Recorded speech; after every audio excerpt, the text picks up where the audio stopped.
we start our next chapter, banking. So the first topic is money creation by the commercial banks. बच्चों, first of all I want to tell you that this is very important topic for the point of view of exam, so please listen carefully. Okay, so yes, money creation by the commercial banks. So first of all primary deposits. अब primary deposits क्या होता है बच्चों? Banks receives cash deposits from the people. मतलब primary deposits कौन से होंगे? जो बैंक है ना, जो वो रिसीव करेगा कैश डिपॉजिट. मतलब जैसे मुझे अब क्या करना है, मुझे अपनी जो अमाउंट है, सपोज़ करो मुझे वो जमा करानी है बैंक में. ओके, तो मैं जाऊंगी और बैंक में जमा करवा लूँगी. ठीक है, डिपॉजिट करा दूँगी. तो वो क्या हो गया? प्राइमरी डिपॉजिट हो गया. Simple. Next one is secondary deposit. अभी सेकेंडरी डिपॉजिट क्या होता है बच्चों? जो कॉमर्शियल बैंक्स है ना, वो क्या करते हैं, मनी को, ठीक है, वो लेंड पे देते हैं. ठीक है, लोन देते हैं. इट मीन्स वो कैश की फॉर्म में नहीं देते हैं. ओके, वो कैश की फॉर्म में नहीं देते हैं, but in the form of credit entry. Okay, but in the form of credit entry in the accounts of the borrowers. मतलब वो कैश की फॉर्म में नहीं देंगे, लेकिन हाँ उनकी जो अकाउंट डिटेल्स जितनी भी होंगी ना, क्रेडिट एंट्रीज़, उसमें वो सारा का सारे एंट्रीज़ वो करेंगे. और ये जो क्रेडिट एंट्रीज़ होती है ना बच्चों, इसे कहते हैं secondary deposits. Okay, so now अब जो बोरोवर्स है ना, वो क्या कर सकते हैं, इन लोन को लेने के लिए उनको चेक इशू करवा सकते हैं. ओके, अब जो ये चेक्स हैं ना, यही सर्कुलेट होंगे इकोनॉमी में. Okay, as a money. Okay, money cash नहीं हो रहा है, बट चेक्स हो रहे हैं. Okay, so now primary deposits plus secondary deposits is equal to demand deposits. ठीक है, जो ये दोनों मिलके बनेंगे हमारे प्राइमरी डिपॉजिट्स और सेकेंडरी डिपॉजिट्स, ये क्या बन जाएंगे? Demand deposits. मैं आपको बता चुकी हूँ कि डिमांड डिपॉजिट्स क्या हैं, जिसमें कोई भी पर्सन क्या कर सकता है, डिमांड पे कैश जो है अमाउंट वो अपनी विड्रॉ कर सकता है, बट वो सिर्फ चेक्स के थ्रू ही कर सकता है. ओके, सो उसे हम कहेंगे डिमांड डिपॉजिट्स. तो first of all you have to understand the assumptions. Okay, so what are the assumptions behind it? First of all banks are one unit. अगर आपको इस पूरे टेबल को समझना है, पूरे आपको ये समझना है कि कॉमर्शियल बैंक किस तरीके से पैसा कमाता है, ठीक है, तो सबसे पहले आपको ये समझना पड़ेगा कि all banks are one unit. It means जितने भी कॉमर्शियल बैंक्स हैं, okay, like PNB, State Bank of India, ठीक है, एक्सिस बैंक, जितने भी ये सारे बैंक्स हैं बच्चों, मतलब तो ये सब क्या हैं? वन यूनिट है इनकी, एक ही बैंक है, बस ये समझो. Next one is all the transactions are through banks. जितनी भी ट्रांजेक्शन्स हो रही है ना, वो बैंक के थ्रू ही हो रही है, वो कैश में नहीं हो रही है. ओके, कैश यहाँ भूल जाओ कि कैश कुछ होता भी है, सब कुछ ट्रांजेक्शन के थ्रू होगा. Okay, so these two assumptions you have to remember it. So now these are the rounds. Okay, deposits, loans, CRR. So what is the CRR? CRR means cash reserve ratio. CRR means cash reserve ratio. अब ये होता क्या है cash reserve ratio? उसे ध्यान से सुनिए बच्चों. कैश रिजर्व रेशियो ना बच्चों ऐसा रेशियो है जो बैंक जो है ना, कॉमर्शियल बैंक्स जो है ना, वो अपने पास कुछ कैश जो है ना, वो एज अ रिज़र्व रखते हैं for the future payments. Like अब फ्यूचर पेमेंट क्या हो सकती हैं? सपोज़ करो मैंने 1000 रुपीज़ बैंक में जमा कराया. ओके, डिपॉज़िट कराया. अब मुझे बैंक ने बोला कि यस, हम आपको जो है क्या देंगे, हम आपको जब भी आप जब भी आप विड्रॉ करना चाहोगी तो हम आपको अमाउंट दे देंगे. ओके, उन्होंने मुझे ये ट्रस्ट के साथ बोला कि आपको जब भी पैसे चाहिए होंगे आप निकलवा सकते हो. ओके, सो अब सपोज़ करो मुझे अब 1000 के 1000 निकालने हैं. ठीक है, सो क्या होगा? अब बैंक क्या करेगा? बैंक कैसे वो करेगा? सपोज़ करो कि मैं गई और बैंक के पास होना भी तो चाहिए ना पैसा. समझ रहे हो मेरी बात? मैंने बैंक में जमा करा दिया, बैंक ने मुझे ट्रस्ट दे दिया कि हम आपको पैसा जब भी आप चाहोगे आप निकलवा सकते हो. ओके, बट वो पैसा होना भी तो चाहिए ना बैंक के पास. ये तो ना कि जब मैं बैंक में गई तब बैंक वालों ने मना कर दिया कि हमारे पास पैसा ही नहीं है. ऐसा तो कभी नहीं होता ना. जब भी हम जाते हैं बैंक में अपना पैसा निकलवाने, हमें निकल जाता है ना ईज़िली विड्रॉ. मतलब जितना हमारे अकाउंट में है वो ईज़िली हम विड्रॉ कर लेते हैं. तो वो कैसे होता है? तो वो इस तरीके से होता है, वही जो पैसा हो जो वो बैंक हमें दे रहा है ना बच्चों, वो कैश रिज़र्व रेशियो है. ठीक है, उसे हम कहेंगे कैश रिज़र्व रेशियो।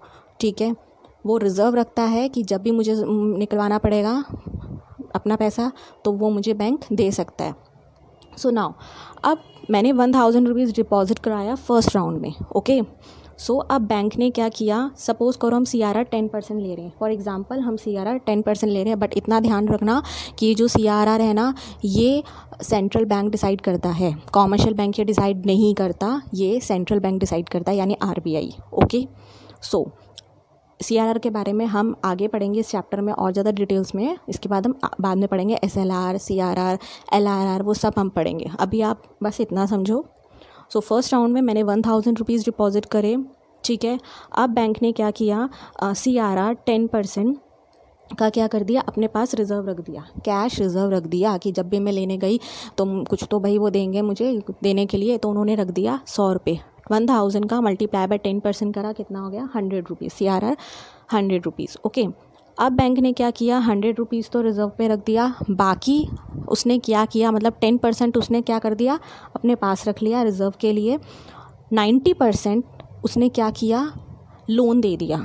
भाई कॉमर्शियल बैंक को पैसा कमाना है तो वो कैसे कमाएगा, तो वो क्या करेगा, लोन दे देगा। ओके, सो उसने हम 1000 में से 100 लेस करेंगे, क्या आ जाएगा हमारा बच्चों, 900 आ जाएगा। सो 900 उसने लोन पे दे दिया। Okay, so next second round. अब सेकंड राउंड में क्या हुआ, बैंक ने जिसको भी लोन पे दिया 900, बैंक ने जिसको भी दिए, भाई वो यूज़ तो करेगा, कुछ तो ख़रीदेगा, लोन ले रहा है वो, भाई कुछ नीड होगी उसको तभी तो ले रहा है। सो वो अब जो है, हमने पहले ही बोल दिया था कि जितनी भी ट्रांजैक्शंस होंगी वो बैंक के थ्रू होंगी, हमने एजप्शन ले लिया। ओके, सो 900 उस पर्सन ने क्या किया, जाके बैंक में डाल दिया, समझ गए।